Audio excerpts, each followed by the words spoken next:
just going to start broadly. We're going to talk broadly about funding and artist support. So just in these turbulent times, in these interesting times, what's the best advice you have for filmmakers navigating these spaces and trying to create work out there? Who wants to start? I'm turning on the mic and everyone's looking at me. Yeah. Well, I would say that it is to try and keep your spirits up as you see all of the news, whether that's coming from podcasts on KCRW or all the other newsletters that we're all a part of. We are all collectively reading it and absorbing this information as it comes in. And things are changing. The landscape, all of the foundations are of what we understood of the golden age, right, 4 years ago to where we are now. It's a collective recognition that it is stressful for you, and I want you to kind of feel that as you approach folks like us, to be honest with your feelings as well.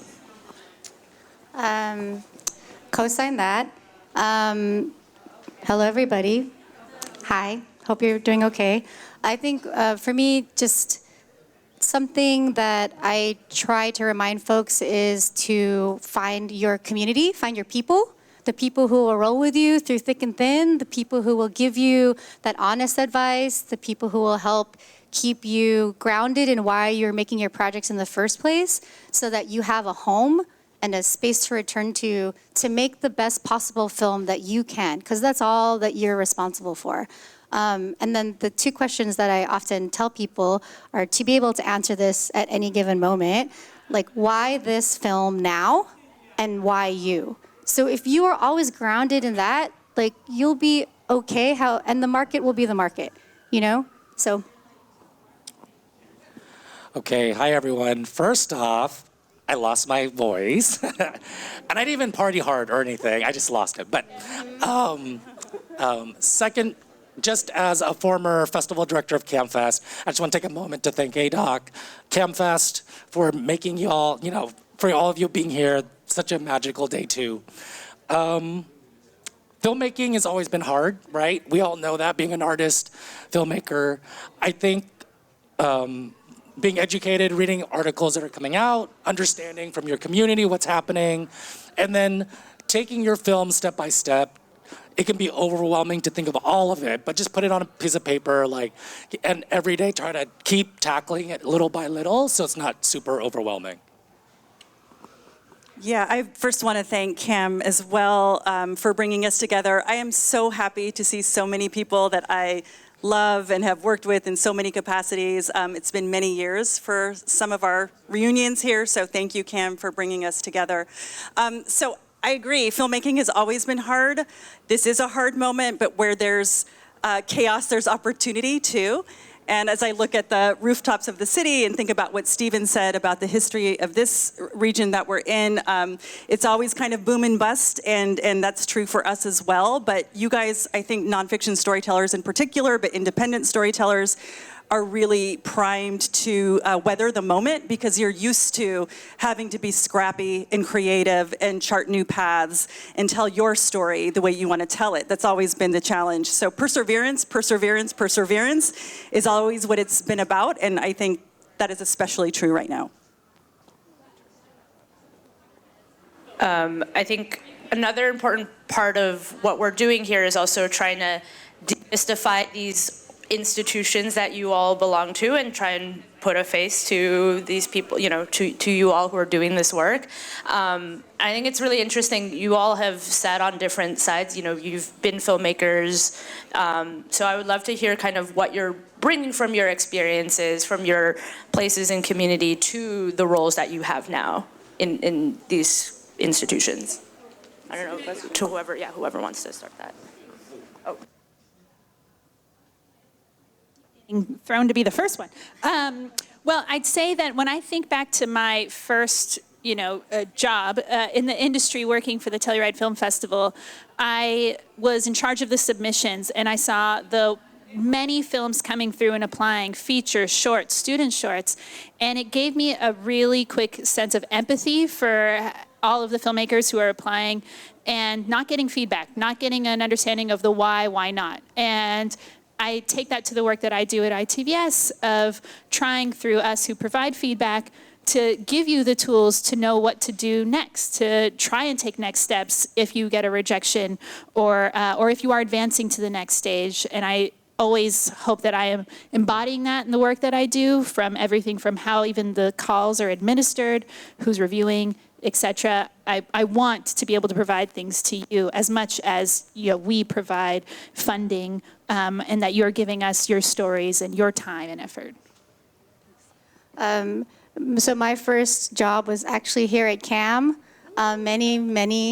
I'm Asian, you can't tell how old I am, but many years ago. And this was my film school. My background is in history and ethnic studies. So when I think about story and narrative, it's always coming from a space of, a change and community. And so when I got to come to this festival and I got to watch, I was part of a short film screening committee and saw Z's film Dealbreakers for the first time, or Arvin Chen's Night Market, film. And, you're just falling in love with the power and the beauty of our ability to tell stories before we even knew A24 was a platform for us. We wanted to be able to see ourselves on screen with dignity, and that is what I bring to the work that I do every day. And being a woman of color, being a Pinay from the Bay, that my body in a particular room can disrupt conversations, that's a responsibility that I take seriously.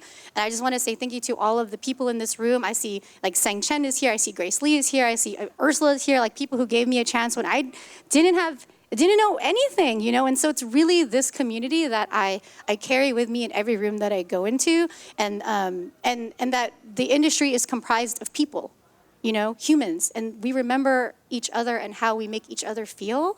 And so that's the only other thing that I would offer is, be kind to one another, and take care of each other and take care of yourselves.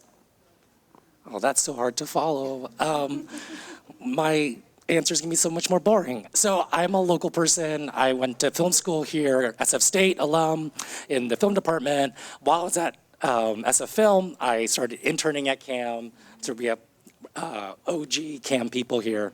And so one of the biggest gifts I've had in my life is to actually work at CAAM for over a decade within the festival, to everything Theresa just said, seeing all the beauty, all the amazing stories, and now at this job, having an opportunity to give some of the grants and funding out to narrative filmmakers, documentary filmmakers.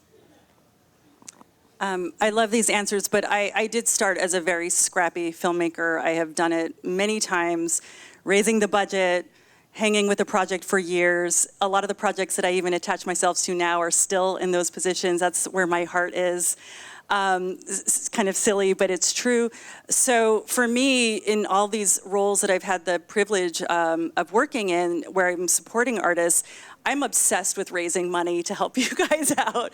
I am really, really committed to trying to evangelize about the importance of independent storytelling to our culture, to our democracy. I do believe this is a pillar of democracy, and so I really, really spend a lot of my time trying to raise money that we can give to all of you so that you can move your visions forward and take control of those visions and not have to give them up too soon to other entities that might bring in more money. So, the artist support is so important, and that's really critical. And actually, my team at Sundance has taught me a lot about what artist support means. They're exceptional at it. I learn from them all the time. But I have felt like what I can do and what I'm comfortable doing, and it's taken me, as many of you know, and I evangelize about this, it's taken me a long time to learn how to raise money, but I've gotten really good at it, and so I'm really I really feel strongly that for anybody in the room who is a philanthropist, is part of philanthropy, who knows philanthropists, that we really need those funds, those non-recoupable grants to go out to artists, fiction and nonfiction, so that you can maintain your vision. So that's a lot. People are asking me, what do you do at Sundance now? It's a lot of what I do is just try to create those opportunities so that you all can continue to move your projects forward.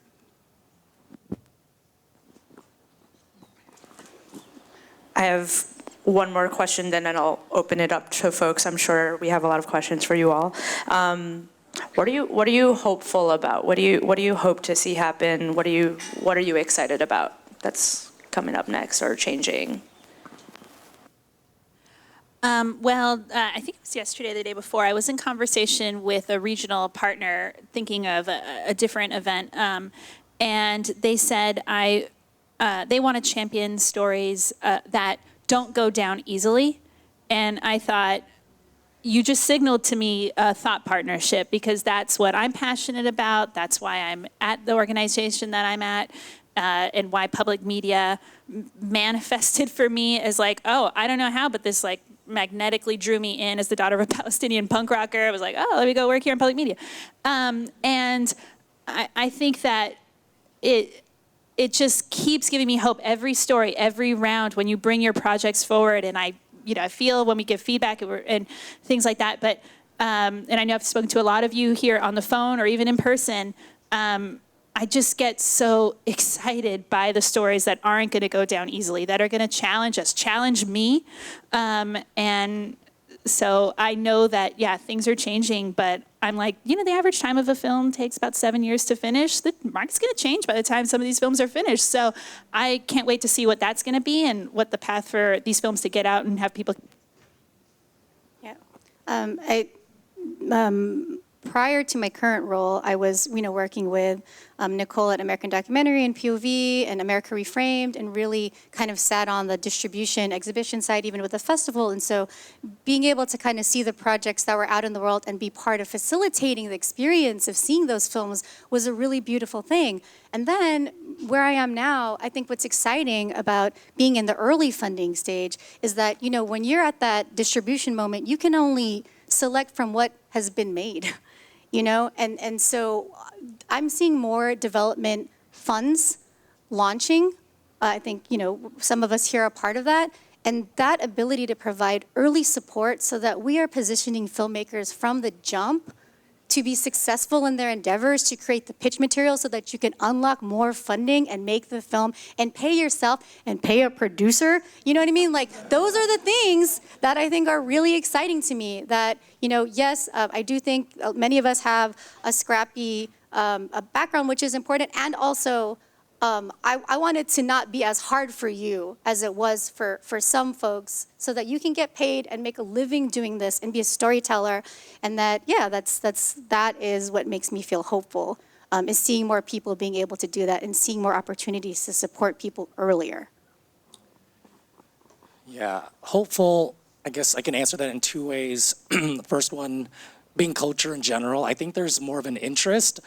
We've had now decades of film festivals in our cities playing independent films. We now have streaming, we have technology that are bringing such a diversity of projects.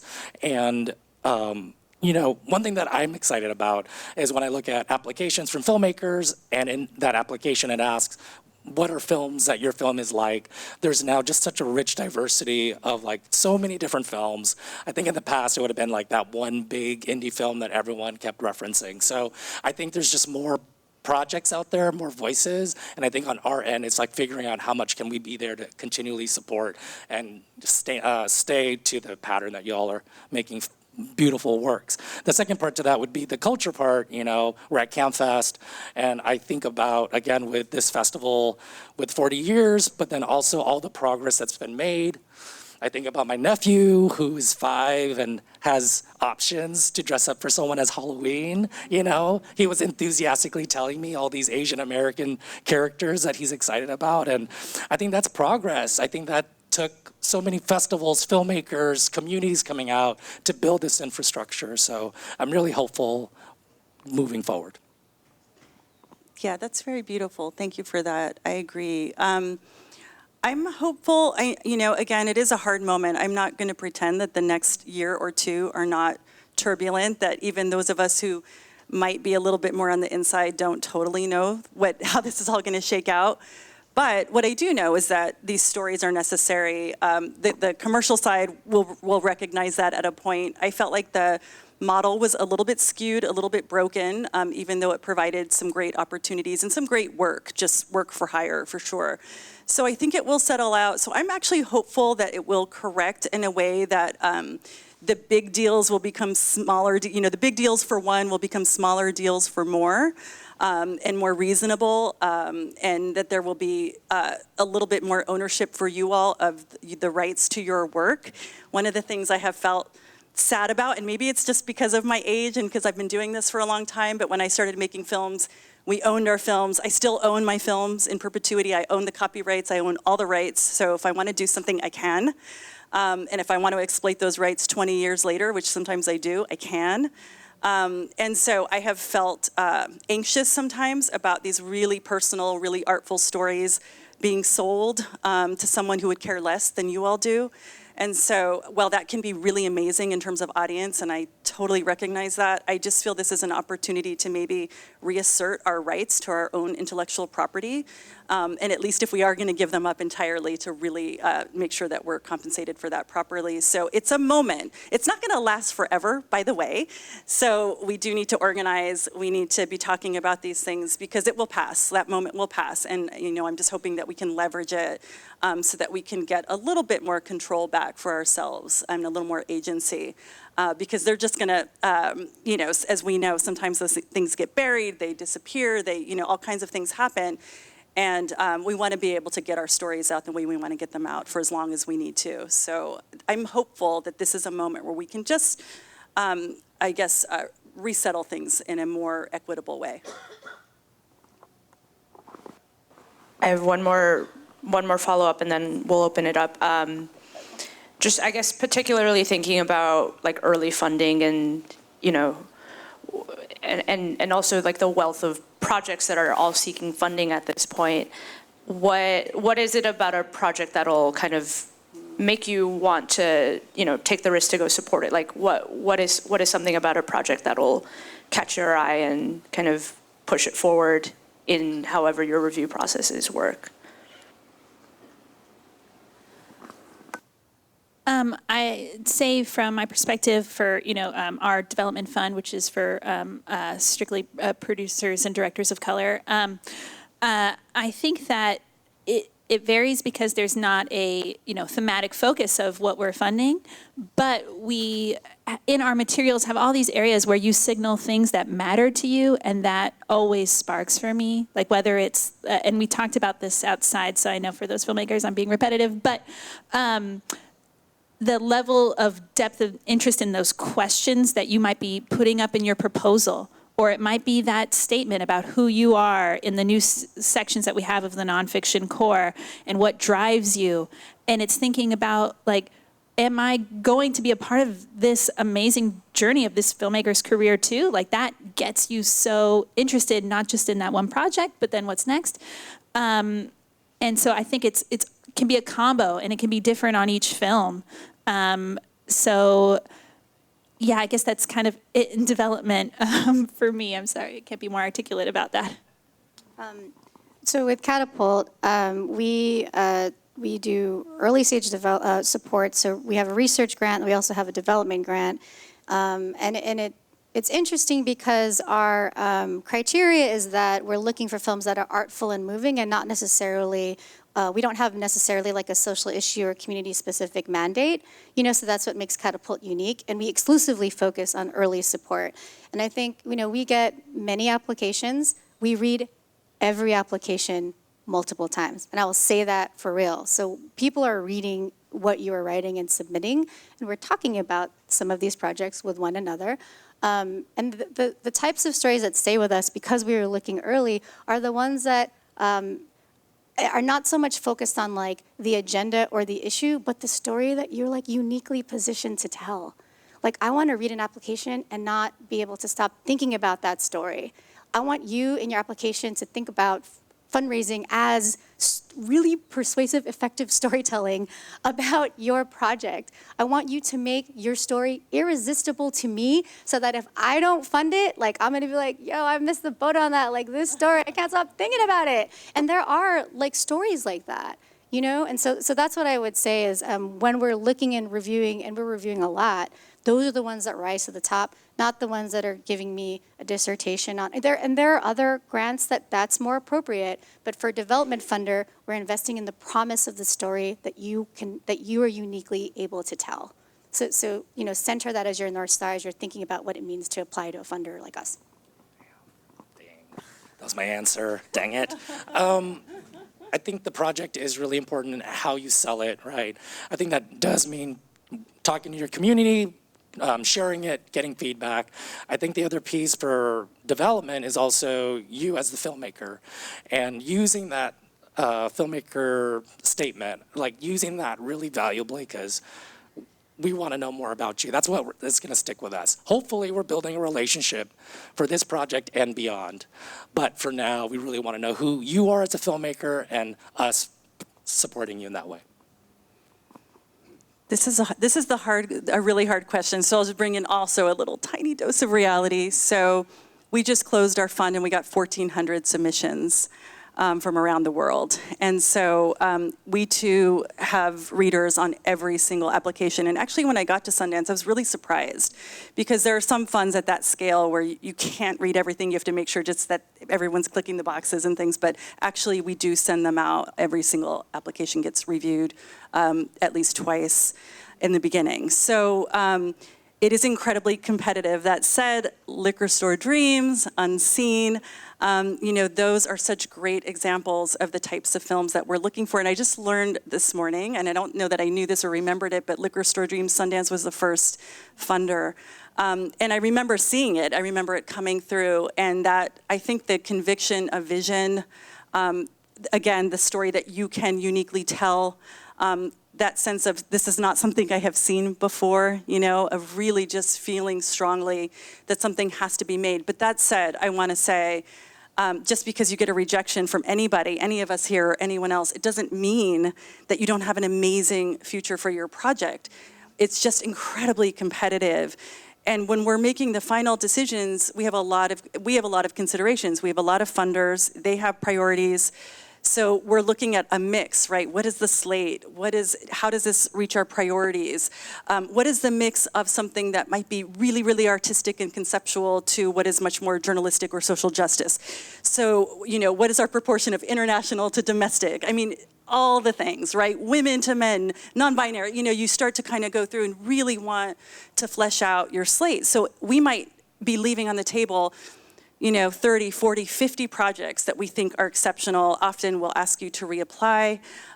One of the things I want to just say, though, and I was just saying this at lunch, sometimes we come to these events and they're really intimidating, and you're not sure why you're here, and why am I doing these one-on-one meetings, or why am I doing the roundtable? But that, for us as funders, is also how we get to know you and to hear more about your work. And it does give you a slight advantage because we do track those meetings and we do talk about the artists, and we go back and say, oh, I heard about this and they just applied to the fund and it was an amazing filmmaker and they know exactly what they want to do. So it might feel like nothing comes out of things, but actually, and it could be a year later, by the way, it could be 2 years later. So just know that the network and the community that you build at these events is so critical. It's critical for us, and I think it's critical for you. And these relationships they go on for years and years. So that's one way that we also just are really cultivating. That's why we come to these events.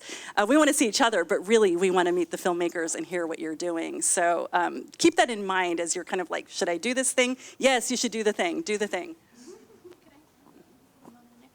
And I want to speak to like the introverts in the room. It is stressful, right, to have to kind of socialize at that level all the time, come in here and kind of like amp yourself up. But there are all those other opportunities that might be more comfortable for you. Sometimes it's directly talking to the people who are working on those initiatives, not necessarily who might be in the director role or whatever, right? They're the people who are going through every single application, and they're typically very reachable. They're on the application materials, and they have that memory of knowing who's come in every round and like getting that relationship with them. They're a part of like these groups. They are a part of that. And so to not be dismissive of everybody who works, we are, like you said, a human driven, we're an industry of humans who are working in this. And so to, not be afraid to reach out to that person that might be low level, like maybe a little less intimidating. It's a great entryway too. That's a great point. They have a lot of decision-making power, by the way. Yeah. All right, I'm going to open it up. I will do my best to repeat or try not to paraphrase too badly your question. So I see one here.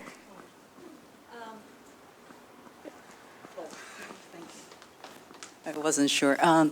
Well, thank you very much for the panel. I really appreciate all the perspectives, and I have a question which is actually a follow-up to what you just asked. You talked about how you pick, and very specific about Sundance, ADOC, San Francisco Film, Catapult, ITVS. So apparently there's a brand association, what your brand stands for. So in line with that, I wonder if you could, pick an example of a deal breaker, that you still remember that you are championing for this because it aligns with the brand. Or a deal breaker, you come so close to wanting to support this film, but then it didn't quite work because it doesn't align with your brand. Do you get what I'm saying? I really want to learn from that vantage point.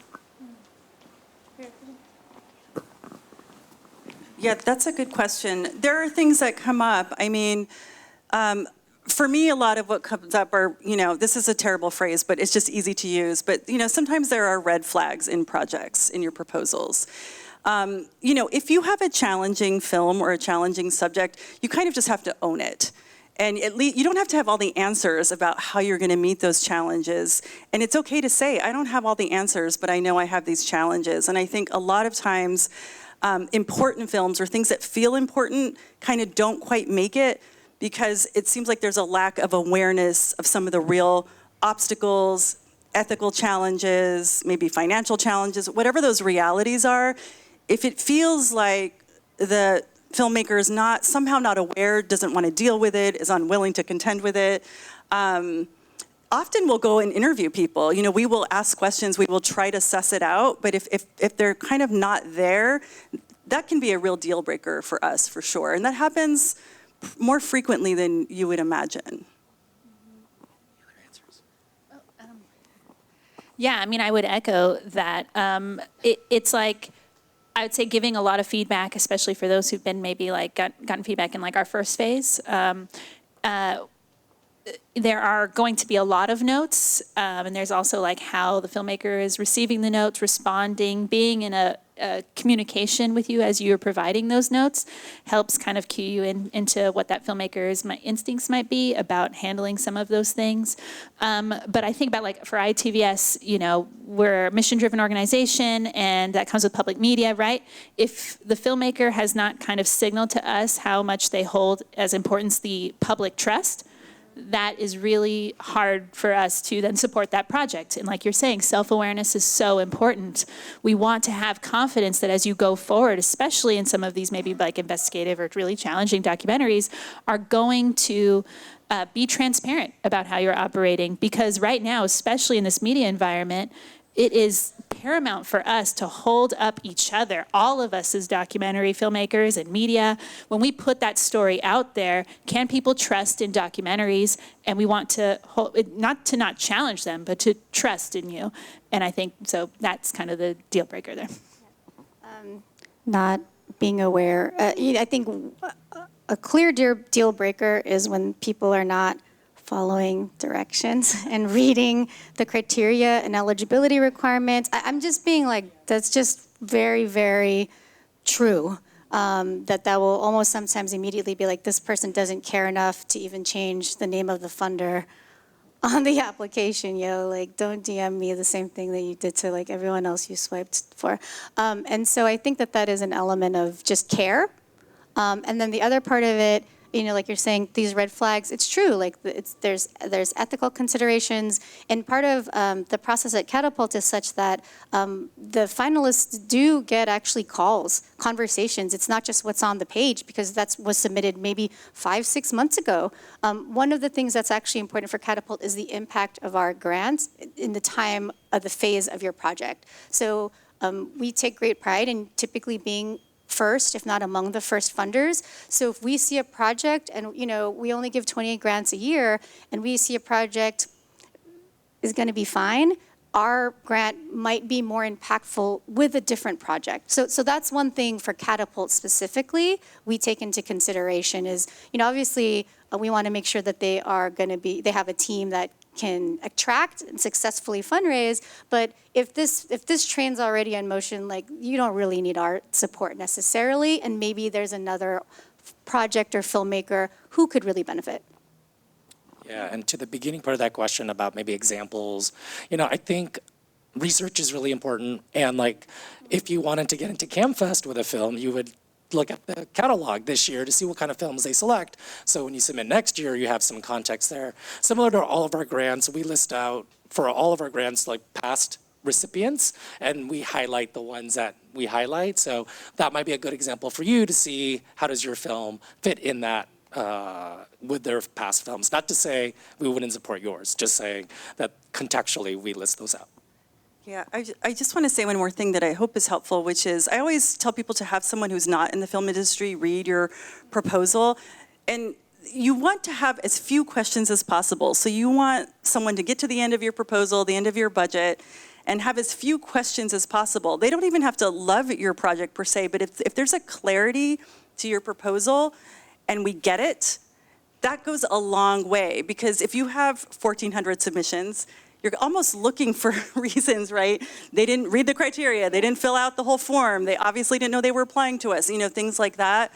So the more questions add up, like, oh, this budget doesn't seem right, and wait, how are they gonna get in there? And wait, do they have access to that footage? And wait, have they thought about the community element? Like the more questions there are, the lower your chances then are of getting funding, because there's gonna be a whole slew of proposals that have answered all the questions. And again, even if it's just an acknowledgement that I don't have all the answers right now, but I'm working on it, or we don't have the answers, but we need your help, and we're open to your help. So I think being honest, but really having people look at your materials and picking out the pieces that are not clear to them will be really, really helpful for you.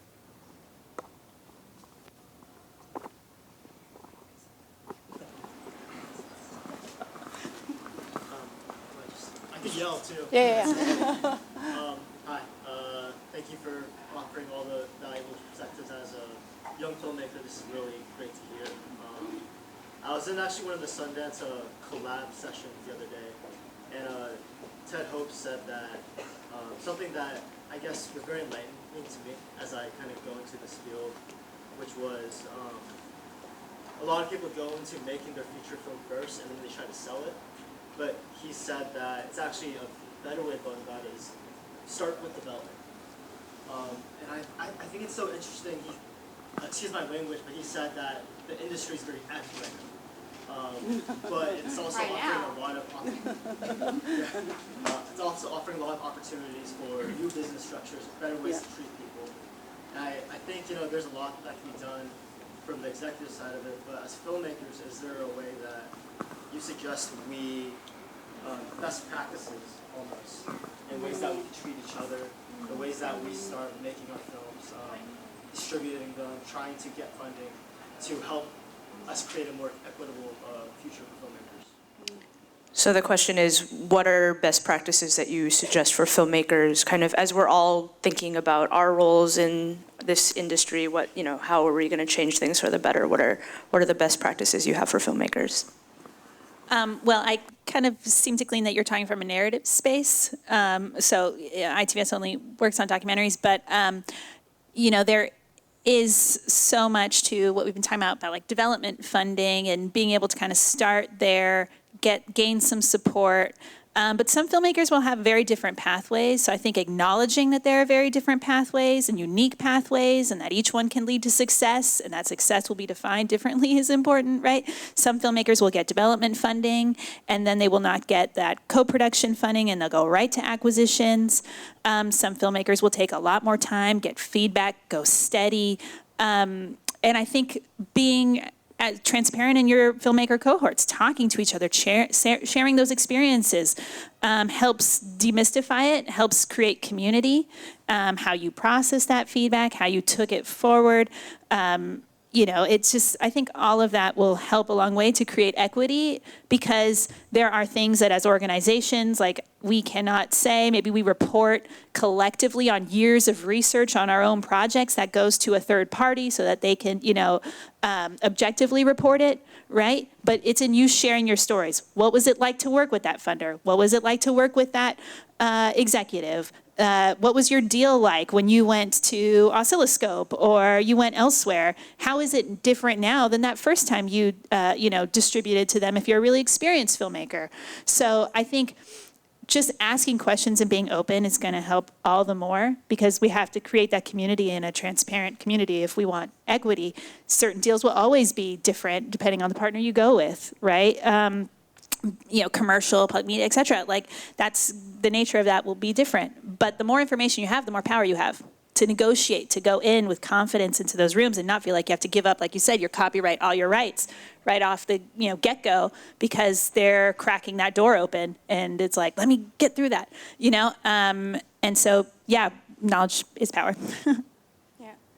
It seems maybe basic, not a basic idea, but like watching films and the credits all the way through, and there'll be, the films that you tend to like, and you kind of see what names and logos and things appear on those credits. Like, that's the beginning of your prospect list, and even maybe collectively we need to have a shared working definition of what development stage means for projects, and just understanding, like, okay, I think about it in terms of like different layers, right? Like, there's a development stage of your project, there's a development stage of your career, there's a development stage of your, relationship to community or audience, whatever. And so I think it's really about when we're operating out of a space of kind of scarcity and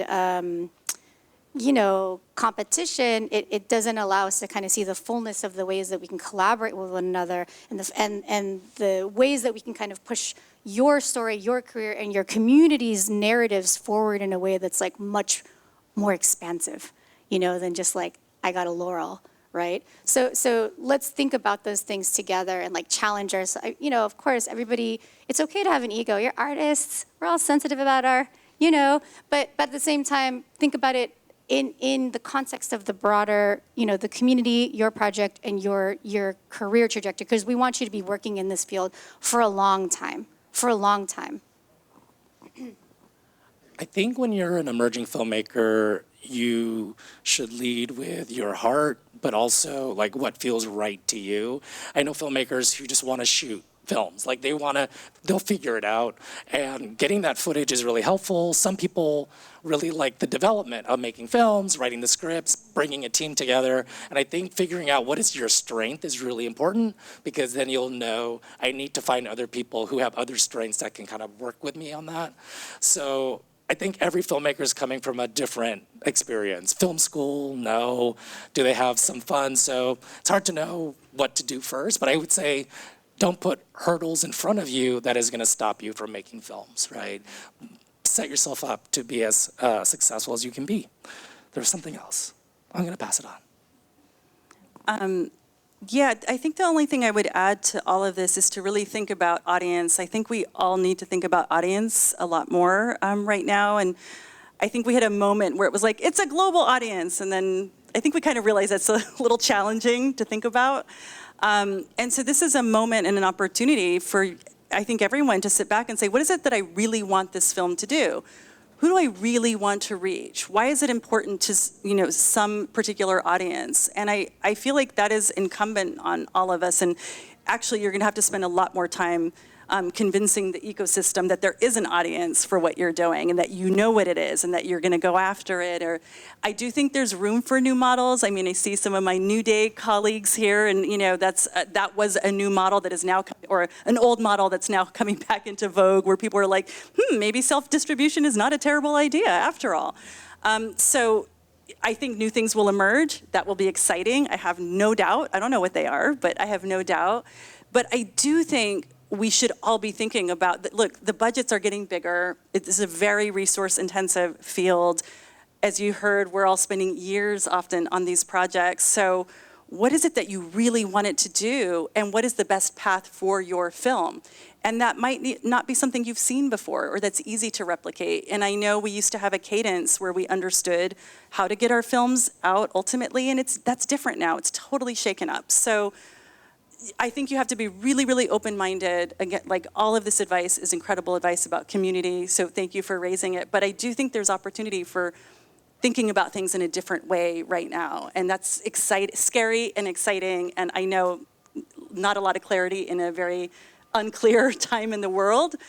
But, you know, you guys are the ones in the room who can kind of envision a new way of doing this. I think within that is also to think about the audience and where, like, if you have your target, like, where are they, right? And almost like be honest with yourself what your consumer patterns are, right? Like, where do you go to seek, and are you different than that target audience? Are you kind of saying that you're, you know, the same, like an ask around, like, you know, because it might be a different form than what you originally envisioned that film to be. Like, if they are not going to maybe go to, you know, that theater to watch it, where are those audiences, and what length is it going to be that's going to capture it? And is that going to then help you figure out and shape what it is you want to make and to reach them? Because you don't want to make something for that audience, put it out there, and it doesn't get seen, you know? We have time for one last question. Ready? Yeah. So I guess specifically, do you have any, or I like your anecdote about like writing a proposal where the funder can't stop thinking about it, like day and night. So I was wondering if you have any tips for writing about a film that is less traditional, like it's more ensemble or community driven rather than, you know, you have 3 participants, or it's less narrative and it's more about like, you know, the atmosphere and the space. So yeah, just curious about that. What advice do you have for a project that maybe is less traditional, taking new approaches? We get a lot of non-traditional films and support a lot of non-traditional. I mean, part of Sundance's ethos is to really engage with films that are pushing some storytelling boundary or artistic boundary in some form or another. It's really hard. So you just have to do the best you can.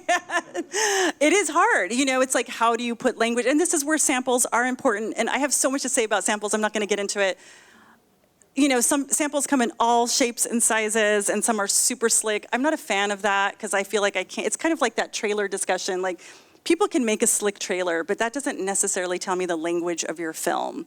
And so I would rather see rushes or just like something that's like very evocative and, you know, 3 minutes. I mean, just really something that is emblematic of what you're trying to do. So what I will say is it can be really hard in language if you have a non-traditional, non-narrative film. That's where the sample, I think, is important for those films. And so even if it's just a taste of it, because you're not quite there yet, and we do this with a lot of animated films in particular, but also abstract films or experimental films, just show us something, just a piece of what you mean. It doesn't have to be 10 minutes entirely, but just a slice of what you mean so that we can kind of grab onto it. And I think in those films, it is quite important to see something, unless it's at the development stage, and then everybody is just kind of trying to do their best to describe, and then it's like development's more of an equal playing field, but as you get more into production and post-production, then it becomes much more essential to kind of see what you're talking about. More than telling us what's unique about your film, about the form, it's telling us the why. Like, why did you do that? Like, what you're doing might be different. What's the reasoning? If you're doing something that is giving community more opportunity to talk or to be part of the story, if you're doing something with the form, yeah, just let us know what's interesting to you as a storyteller. We use the Nonfiction Core app. And so there's, you know, particular question. Why are you laughing at me? What? Okay, so, exactly. So yes, this is a serious conversation. We use the Nonfiction Core app, and there are questions there that I think are helpful, especially for the development stage, And I'll say, like with Carrie, I mean, so this is maybe our sensibility. Like POV had a similar sensibility, Catapult has a similar sensibility. We actually don't tend to favor a traditional kind of 3-character, whatever arc structure. We like an artful, character-driven narrative, provocative, bold, provocative storytelling. And so to us, that's like the vibe. And I think so one of the questions is really about story. Tell me the character, tell me the conflict, and it's so early, you might not know, but engross us in the world of like what is possible. Think about that uncle who tells you that joke that you're like, yeah, what's the punchline? Think about that in the envisioning and the manifestation of your story in that section. The other part for us that's important is that artistic approach, because I want to know why this is a film and not a podcast. I want to know what is your cinematic approach to rendering this world visible to me so that I'm like, yo, what's your name? Brian got it. You know what I mean? Like, so those are the two things we hold when we're considering an application. It's the story, the kind of, and there's a world, right? I think about one film in particular that like I was just immersed in. I mean, we didn't fund it at Catapult, but we showed it at POV, was Cecilia Alderondo's Landfall. That's an ensemble. There's no identification of any of the folks who are speaking, but you are in that world, and it is layered, and it is a difficult film, but when you watch it, so anyway, just that's my advice. Jeanette, quickly, sorry. Yeah, well, I'm just going to add words have meaning, right? So the words you put in your proposal in that artistic approach, the people who are reading it understand those meanings, and when they look to then the sample, they're going to be like, is that actually observational? Is that verite? That's not verite. But they threw it out there. So you're creating expectations when you put that in. So be very intentional. Have someone else read it, like you say, because they have to catch that and find the connections between the two. And yeah, I mean, in those, the tyranny of story is also like very real. And the nonfiction core, one of the people who were in that committee was like, can we add story or concept? Like it's that growth area to be open to that. And so it's a recognized thing that there is that tendency to then seek out the linear story. So challenge in your materials as well. And that challenge is exciting to the person who's reviewing their, 4th project that day. Like, it is okay to be bold in the materials that you're putting forth to us. Thank you all so much. Thank you all so much for being part of this. Thank you, Carrie, Masashi, Theresa, Jeanette. Thank you.